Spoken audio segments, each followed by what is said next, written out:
지난 한 주간도 하나님께서 우리 기쁨의 동산에 너무너무 잘해 주셨습니다. 이제 이거 뭐 행정적인 일이지만요, 우리 이제 교육자들 사이에서 행정 목사를 인수인계했어요. 그래서 그동안 우리 최만선 목사님이 행정 목사로 수고하셨는데, 이제 이번 주부터는 주송호 목사님이 행정 목사가 이제 사역을 할 것입니다.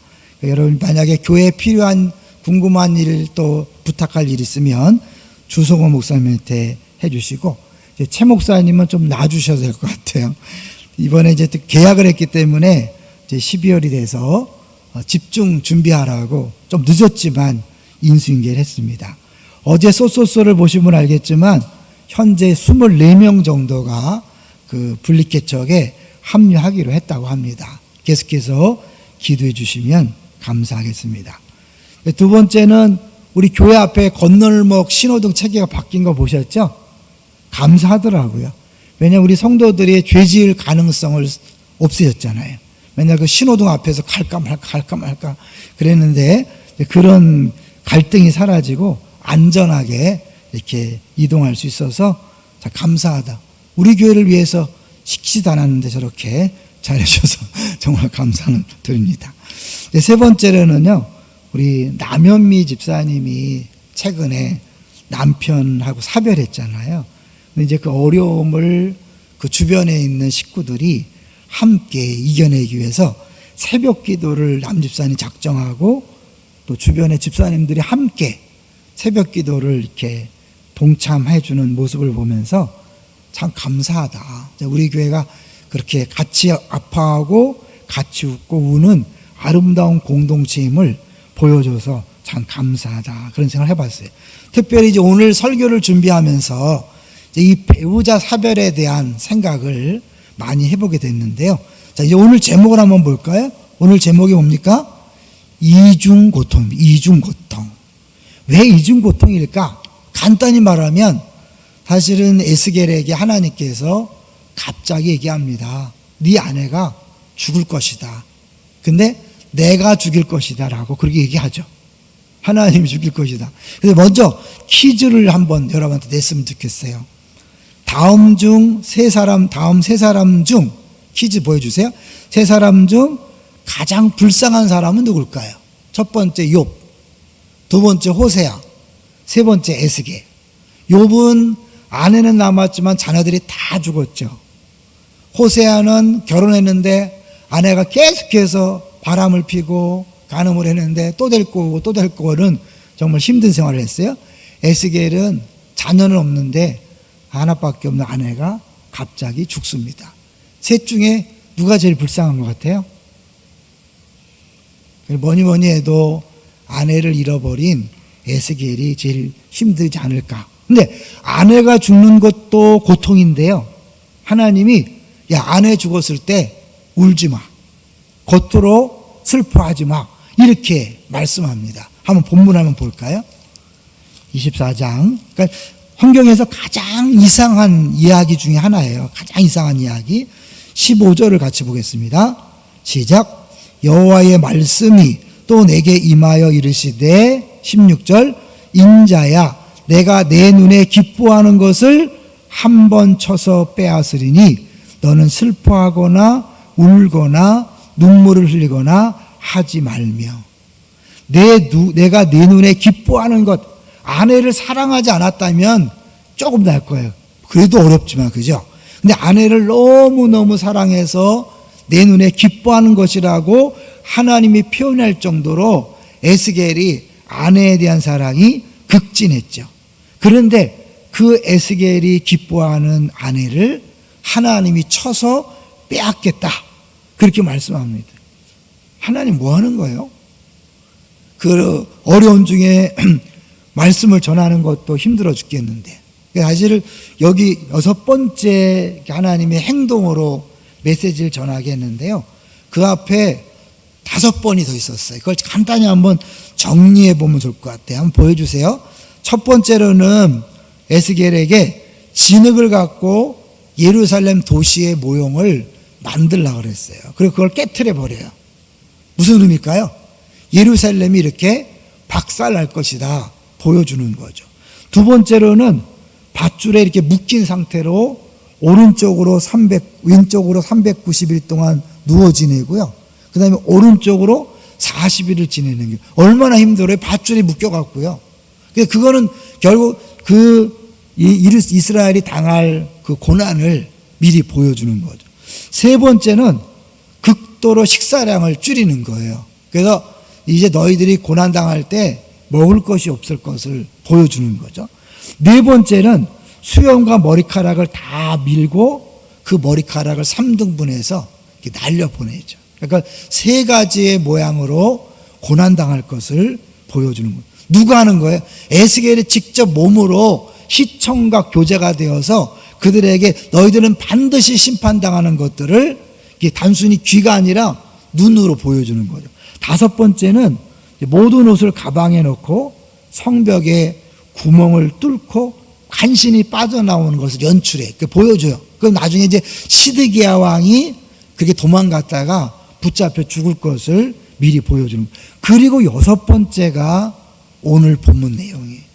그러니까 하나님이 다섯 가지를 계속 보여줘도 이들이 그 심판을 믿지 않고 회개하고 돌아오지 않으니까 하나님이 마지막 히든 카드, 결정적인 메시지를 보여주는데 이 선지자의 아내를 갑자기 죽이고 그 아내가 죽었음에도 불구하고 울지 못하게 만드는 그런 일을 통해서 이제 메시지를 주는 거죠. 이렇게 너희들의 심판이 무섭고 고통스러운 것이 될 것이다. 그러니까 그 당시 이제 아내가 죽어도 울지 못하게 하는 이유는 뭘까요? 그래서 좀 보겠습니다. 이제 우리 17절 읽어봅니다. 17절 시작. 죽은 자들을 위하여 슬퍼하지 말고 조용히 탄식하며 수건으로 머리를 동이고 발에 신을 신고 입술을 가리지 말고 사람이 초상집에서 먹는 음식물을 먹지 말라 하신지라. 그러니까 결국 이 상을 당한 사람처럼 그렇게 티를 내지 말라는 거예요. 왜 그럴까요? 왜? 18절 시작. 내가 아침에 백성에게 말하였더니 저녁에 내 아내가 죽었으므로 아침에 내가 받은 명령대로 행하며. 그것도 막 너무 급하게 아침에 네 아내를 내가 죽일 거야 그랬는데 바로 저녁에 죽었어요. 그러니까 이 심판이 굉장히 신속하게 이루어질 것을 보여주고 있는 거죠. 19절 같이 읽어봅니다. 시작. 백성이 내게 이르되 내가 행하는 이 일이 우리와 무슨 상관이 있는지 너는 우리에게 말하지 아니하겠느냐 하므로. 뭐야? 하나님 그걸 유도한 거죠. 그들이 이스라엘 백성들이 궁금해서 묻도록 이상한 행동을 하게 한 거예요. 왜냐하면 사랑하는 아내가 죽었으면 당연히 슬퍼하고 초상집에 그런 분위기가 나야 되는데 그걸 하지 않으니까 이상하네 이 인간. 그리고 그동안 5가지를 했기 때문에 뭔가 의미가 있구나 그래서 그들이 먼저 와서 묻는 거예요. 여러분 이게 굉장한 하나님의 전달법인지 아세요? 일방적으로 막 가르쳐주면 사람이 잘 안 들어요. 근데 내가 궁금해서 물으면 어떻게 해요? 귀에 쏙 들어와요. 그러니까 애들도요, 애들이 막 공부하라 하는 게 아니에요. 그들이 공부하고 싶어서 궁금증이 생겨서 책을 보고 질문했을 때 쏙쏙 들어오는 거예요. 이게 최고의 교육법이에요. 그러니까 하나님 뭐예요? 그들이 궁금증을 느끼게 하고 그들이 먼저 물어보게 하니까 뭐예요? 그냥 확실하게 메시지가 각인되는 거죠. 뭐라고 그럴까요? 20절 시작. 내가 그들에게 대답하기를 여호와의 말씀이 내게 임하여 이르시되. 21절 너는 이스라엘 족속에 이르기를 주 여호와의 말씀에 내 성소. 누구 성소죠? 하나님의 성소는 너희 세력의 영광이요 너의 눈의 기쁨이요. 연결됩니까? 에스겔에게 그 아내가 내 눈에 기뻐하는 거였어요. 그걸 빼앗아간다는 건 뭐예요? 이스라엘 너희들의 눈의 기쁨. 그게 뭐예요? 성전, 성소를 내가 뺏어가겠다는 거죠. 너의 마음에 아낌이 되거니와 내가 더럽힐 것이며 너의 버려둔 자녀를 칼에 엎드러지게 할지라. 표징은 무슨 뜻이고. 그때 보면 이제 표징이 그건 뭐냐면 이 에스겔이 가장 사랑하고 너무너무 기뻐하는 그 존재인 아내를 갑자기 죽임으로 말미암아 너희들도 가장 사랑하고 아끼고 기뻐하는 그 그것을 내가 심판함으로 멸망시키겠다. 그 메시지를 주는 거죠. 22절 시작. 너희가 에스겔이 행한 바와 같이 행하여 입술을 가리지 아니하며 사람의 음식물을 먹지 아니하며 23절 수건으로 머리를 동인 채 발에 신을 신은 채로 두고 슬퍼하지도 아니하며 울지도 아니하되 죄악 중에 패망하여 피차 바라보고 탄식하리라. 무슨 말일까요? 그때 너희들이 당할 심판이 너무 끔찍하고 무서워서 차마 울 기력도 없고 울 수도 없고 그냥 바라보면서 너무 황당하고 너무 힘드니까 그냥 탄식만 하고 있다는 거예요. 너무 힘들고 고통스럽기 때문에 울 기력도 없다라는 것들을 보여주고, 이렇게 심판이 무서울 거니까 빨리 돌이켜. 아직 기회 있을 때 빨리 돌아서라 라고 계속해서 하나님께서 말씀하는 거죠. 24절 이제 중요한 단어가 나와요. 24절 시작. 이같이 에스겔이 너희에게 표징이 되리니 그가 행한 대로 너희가 다 행할지라. 이 일이 이루어지면 내가 주 여호와인 줄을 너희가 알리라 하셨느니라. 먼저 표징에 대해서 한번 볼게요. 자, 표징이란 거 한번 보여주세요. 표징이 된다. 표징이 뭐죠? 한마디로 쉽게 얘기하면 표지판인 거죠. 문자적으로 사람들 시선에 선명하게 띄는 두드러진 어떤 표시를 의미하는 것. 우리가 살다 보면 표징이 굉장히 많아요. 표지판 한번 보여주죠. 공사판 표지판 한번 보여주세요. 여러분 딱 보면 저거 뭐예요? 공사 중 천천히 전방 200m 뭐라 할 수 있죠? 200m 앞에는 공사 중이니까 조심하라는 거구나. 그런 거예요. 그러니까 결국 에스겔의 아내를 갑자기 죽인 거는 뭐예요? 너희들 이제 금방 심판이 올 것인데 그 심판이 얼마나 끔찍하냐면 울 기력도 없이 울 수도 없는 그 정도로 비참하고 고통스러운 거야. 근데 하나님이 그렇게까지 하시는 이유가 뭘까요? 선지자의 아내까지 그렇게 갑자기 죽이면서까지 하시는 목적이 뭐예요? 그들이 24절에 보면 깨닫게 하려는 거예요. 깨닫게. 다시 24절을 천천히 읽어볼게요. 24절 시작. 이같이 에스겔이 너희에게 표징이 되리니 그가 행한 대로 너희가 다 행할지라. 이 일이 이루어지면 내가 주 여호와인 줄을 너희가 알리라 하라 하셨는데, 에스겔 전체에서 계속 주 여호와인 줄을 알리라 그렇게 알게 하는 것이 하나님 목적이거든요. 근데 그게 아는 게 뭘 이렇게 중요한 거예요? 아는 게 사는 길이기 때문에 그래요. 그러니까 결국 그 에스겔의 아내를 죽이는 건 뭐예요? 그 아내를 죽임으로 말미암아 너희들을 살리고자 한다는 거죠. 여기서 굉장히 중요한 얘기를 합니다. 아까 표징은요, 장차 일어날 이스라엘의 심판이고 성소 심판이고 그 정도로 끝나는 게 아니에요. 왜? 구약 성경 전체는 궁극적으로 누구를 가리킨다 그랬어요? 예수 그리스도를 가리킨다 그랬죠. 결국은 이 표징은 궁극적으로 예수 그리스도의 죽음을 표징을 알려주는 거예요. 어떻게 그렇게 갈 수 있을까요? 그럼 아브라함 얘기를 한번 해볼까요? 아브라함 한번 보여주세요. 한번 이제 저거는 뭐 하냐면 아브라함이 아들을 이제 제단에 올려놓고 죽이는 그 장면이죠. 창세기 22장 2절 혹시 준비해 놨나요? 창세기 22장 2절 외우기도 좋아요. 2이니까 한번 같이 읽어볼게요. 시작. 여호와께서 이르시되 내 아들 내 사랑하는 독자 이삭을 데리고 모리아 땅으로 가서 내가 내게 일러준 한 산 거기서 그를 번제로 드려. 저건 뭐가 이렇게 가려졌어요? 여기만 가려지는군요. 한번 괜찮네. 한 거요 번제를 드려. 하나님께서 내 아들 사랑하는 독자 이삭을 바치라 그러죠. 하나님 이상하잖아요.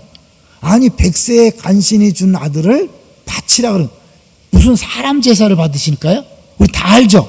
저거는 결국 하나님이 자기의 사랑하는 아들 예수 그리스도를 우리를 위해 희생할 것을 미리 보여주는 것이다. 하나님은 본인이 하지 않을 것을 우리 인간에게 요구하지 않아요. 그러니까 아브라함에게 아들 이삭을 바치라고 한 것은 결국 뭐예요? 하나님이 그 아들 예수 그리스도를 우리 위해 죽게 하실 것을 미리 보여준 거예요. 그렇다면 에스겔의 아내를 죽게 했다. 하나님이 멀쩡한 아내를 왜 죽게 해요? 아무 죄도 없는 아내를 왜 죽게 하냐고요. 아무리 메시지가 중요하지만, 정말 메시지가 중요하다면 하나님이 천부소를 통해서 이놈들아, 니네 회개하지 않으면 다 죽여버릴 거야. 그러면 더 확실할 거잖아요. 하나님이 에스겔의 아내를 죽이는 이유는 있는 거예요. 내 눈에 기뻐하는 아내를 내가 죽이겠다. 하나님이 가장 기뻐하시는 존재가 누굴까요? 예수님이 세례받는 장면 한번 보여줄래요? 예수님 세례받을 때 하나님께서 이렇게 말씀하셨죠. 이는 내 사랑하는 아들이요 내 기뻐하는 자라. 하나님이 가장 사랑하고 가장 기뻐. 연결이 됩니까? 내 눈에 기뻐하는 아내를 내가 쳐서 죽이겠다.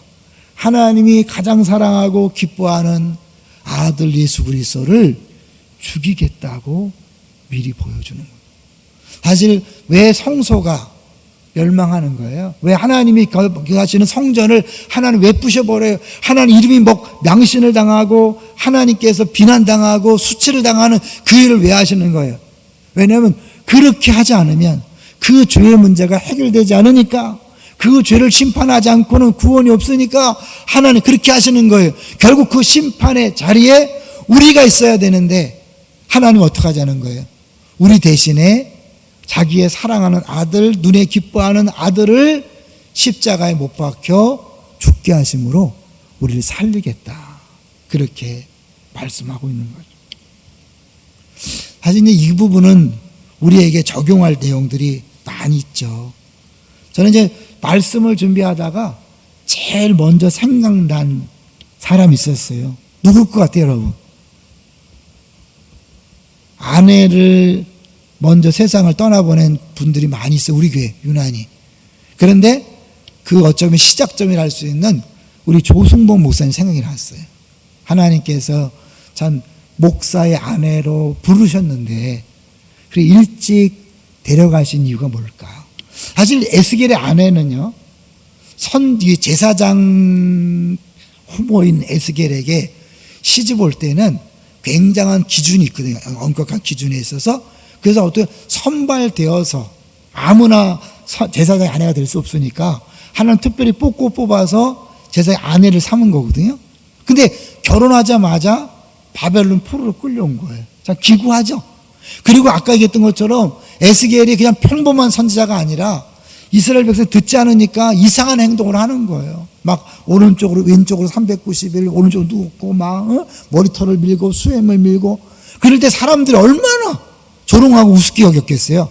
그런데 그런 에스겔을 옆에서 묵묵히 후원해주고 지지해주고 끝까지 같은 편이 되어줬던 그 유일한 한 사람, 그것이 아내 아니었을까요?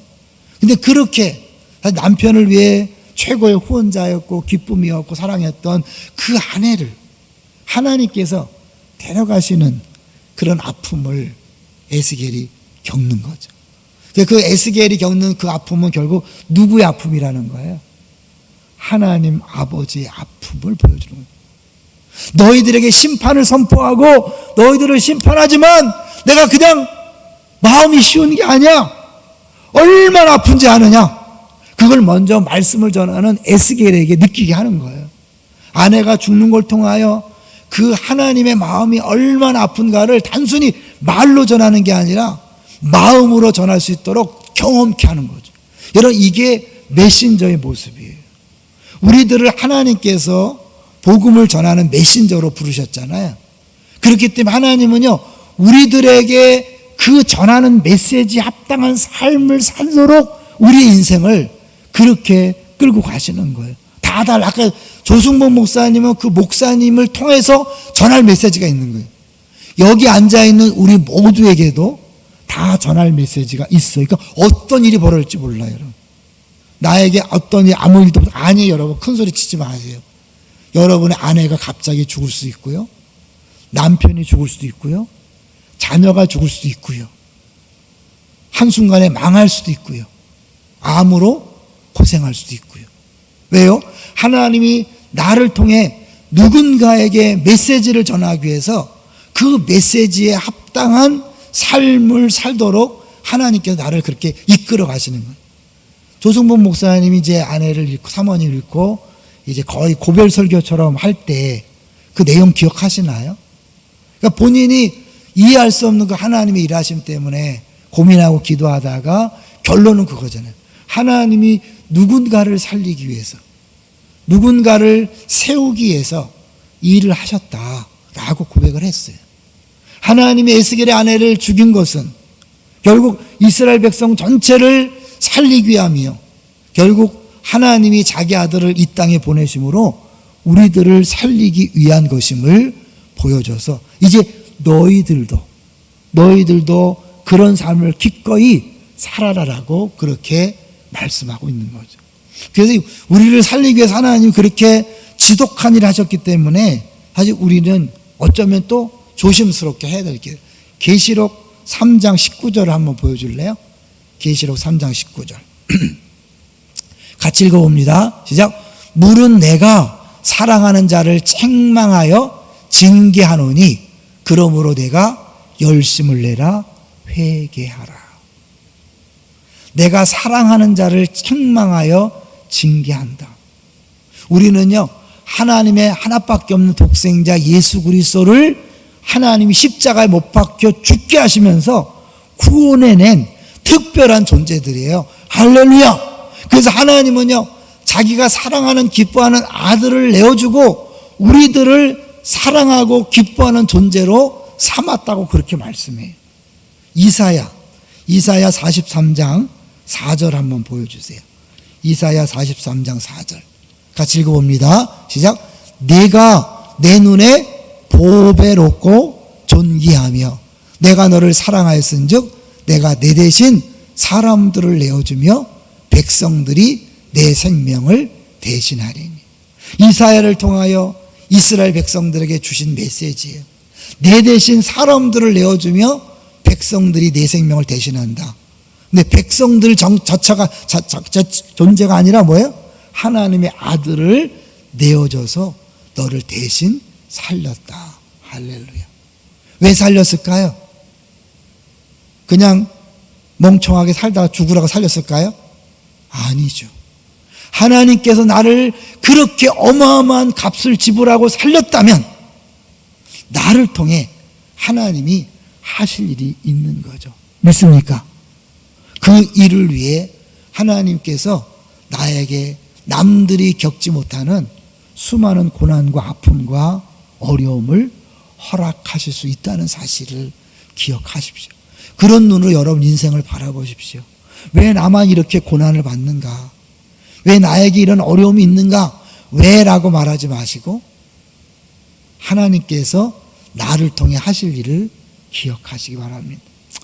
대부분의 사람들이 암에 걸리면, 특별히 목사님들이 그런 고백을 많이 하잖아요. 처음에 딱 암에 걸렸을 때 하나님 왜 나입니까? Why me? 왜 나입니까? 하나님 말씀한대요. 네가 왜 아니냐? 왜 너만 아니어야 되냐? 이 말에 아무 소리 못했다는 거죠. 사실 김동호 목사님도 그랬다는 거 하잖아요. 근데 그분이 암에 걸린 다음에 그걸 인정하고 이제 뭐예요? 자기가 암에 걸려서 암 환자들을 위로하는 메시지를 전하기 시작했어요. 저는 그 시작부터, 왜냐하면 우리 같은 그룹 중에 곽수광 목사님이라고 있었는데 이 곽수광 목사님이 그 김동호 목사님 무지 친해요. 그래서 그분이 암에 걸리자마자 이제 어느 정도 해석이 된 다음에 하나님이 이 일로 인해서 나를 암에 걸리겠구나. 그래서 암 환자를 위하여 자기가 방송을 하겠다 했을 때 사실 김인준 목사님 같은 경우도 말렸어요. 병 치료하기도 바쁜데 그거 하시다가 또 신경 써서 더 어려워지면 어떡하냐 말렸거든요. 근데 그분이 하셔서 지금 수많은 암 환자들이 위로받잖아요. 그거 처음부터 봤거든요. 하나님께서 사실 우리에게 주신 그 고난과 아픔을 왜 그러면서 내가 그냥 시간을 허비하고 인생을 망치는 게 아니라 하나님이 그 하나님의 메시지를 전하기 위해서 이렇게 지독한 방법을 쓰신다는 사실을 알고 그 지독한 방법을 통해 나를 구원했다면 이제 하나님께서 나를 통해 하실 일을 한번 묵상하고 그 일에 기쁨으로 여러분을 들이시기를 주의 이름으로 축원합니다. 저는 이제 개인적으로 그런 생각을 해봤어요. 야, 참 하나님이 나를 에스겔처럼 쓸 수도 있을 텐데, 그죠? 물론 자격이 안 되니까 안 썼겠죠. 또 하나님 나를 선교사로 보내면 가야 되잖아요. 모슬렘 선교사로 가라. 가야 되잖아요. 아프리카 오지로 가라. 우리 친구들이 나중에 있으니까 가야 되잖아요. 근데 하나님이 사실 내가 약한 줄 아시고 제대로 힘을 못 쓰는 줄 알고 어쩌면 제일 개척도 쉽게 할 수 있는 분립개척을 시키셔서 이 자리에 있게 하셨다. 에스겔을 묵상하다가요, 얼마나 마음이요 쪼그라드는지요. 하나님, 정말 제가 유구무원입니다. 만약에 내가 이런 상황에서 불평하고 원망하고 누구를 탓하면 난 죽어 마땅합니다. 그렇죠? 에스겔처럼 하나님이 똑같이 나를 메신저로 세워서 아내를 죽이면서 이 메시지를 전하게 할 수도 있는데 어쩌면 그런 모든 것들이 아니라 이렇게 어쩌면 상대적으로 쉬운 자리에서 하겠다면 내가 불평 원망을 하는 건 말도 안 된다. 그런 마음이 들더라고. 그리고 생각하니까 뭐예요? 다 감사해요. 기쁨의 동산교회가 나 때문에 있는 게 아니잖아요. 기쁨의 동산교회를 하나님 워낙 계획을 세우시고 여러분 성도들을 모을 걸 계획하시고 그 중에 약한 저를 택하셔서 이곳에 세웠으니까 여러분의 빚진 자죠. 여러분이 없었다면 내가 없는 거니까. 그러니까 감사한 거지. 바울이 내가 이방인의 복음에 빚진 자라는 게 뭐예요? 이방인이 없었다면 자기는 죽어 마땅하지만 이방인들을 위해서 하나님이 나를 살려냈다. 그러니까 당신들이 없으면 나는 없다. 이게 빚진 자의 마음인 거예요. 그러니까 하나님 나에게 주신 사역과 사명이 없다면 나는 구원받을 필요도 없을 것이고 이 자리에 없는 거예요. 그러니까 여러분이 왜 나에게 이런 고난 아픔이 아니라 네가 그 일에 쓰임받기 위해서 구원받았고 그렇기 때문에 너에게 그 고난이 필요하고 아픔이 필요한 거야 라고 오늘 하나님께서 말씀하고 있는 거죠. 요한복음 17장 3절 한번 같이 보여주세요. 요한복음 17장 3절. 하나님께서 궁극적 목적은 내가 여호와인 줄 알게 한다 그랬지. 그 아는 게 뭘 이렇게 중요하다고 알게 한다는 거예요. 영생은 곧 유일하신 참 하나님과 그의 보내신 자 예수 그리스도를 아는 것이다. 단순히 난 예수 믿고 구원이 아니에요. 내가 온 것은 양으로 생명을 얻게 하고 풍성히 얻게 하라는 거잖아요. 그러니까 결국 뭐예요? 우리가 진짜 예수를 알 때 구원받고 풍성한 삶, 부족함이 없는 만족한 삶을 사는 거예요. 자, 제가 단도직입적으로 물을 거예요. 여러분 지금 행복하십니까? 여러분 정말 만족하십니까? 신앙생활은 뭐냐면 나에게 부족함이 없다고 고백하는 거예요. 자주 쓰는 거죠. I have no need. 내 안에 더 이상 바랄 게 없는 거예요. 돈이 있었으면 좋겠다. 건강이 있었으면 좋겠다. 더 높아졌으면 좋겠다. 뭐가 있으면 좋겠다. 아직 온전한 구원을 받은 게 아니에요. 내가 진짜 예수 안에서 하나님을 정말 알면, 예수를 알면 내 안에 욕심이 사라지는 거예요. 갈급함이 사라지는 거예요. 부족함이 사라지는 거예요. 원망 불평이 없어지고 감사와 기쁨만 있는 거예요. 그게 구원이에요. 그런데 우리는 그 구원이 아직 못 이뤘기 때문에 어떻게 해요? 늘 불평, 분만, 원망. 그러니까 어떻게 이 남편을 안 만났다면, 이 아내를 안 만났다면, 이 애새끼들이 없었다면, 내가 좋은 부모에게 태어났다면, 그리고 계속 뭐 했다면 막 그러고 평생을 그렇게 불평 원망하며 살아가는 경우가 있어요. 구원이 뭔지 몰라서 그래. 영생이란 것은 영원한 생명뿐만 아니라 부족함이 없는 만족한 삶, 그를 아는 게 필요하다. 하나님 먼저 우리에게 알게 하시기 위해서 고난도 주시고 아픔도 주셔요. 그리고 나의 그 고난과 아픔을 통해 누군가에게 정말 예수 그리스도가 누구인지, 하나님이 누구인지, 복음이 무엇인지를 보여주고 알려주고자 하는 거예요. 할렐루야. 여러분을 보고 있는 사람이 있어요. 여러분에게 맡겨진 영혼들이 있어요.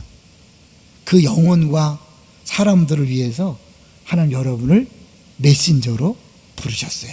할렐루야. 마지막 이야기하고 마치려고 합니다.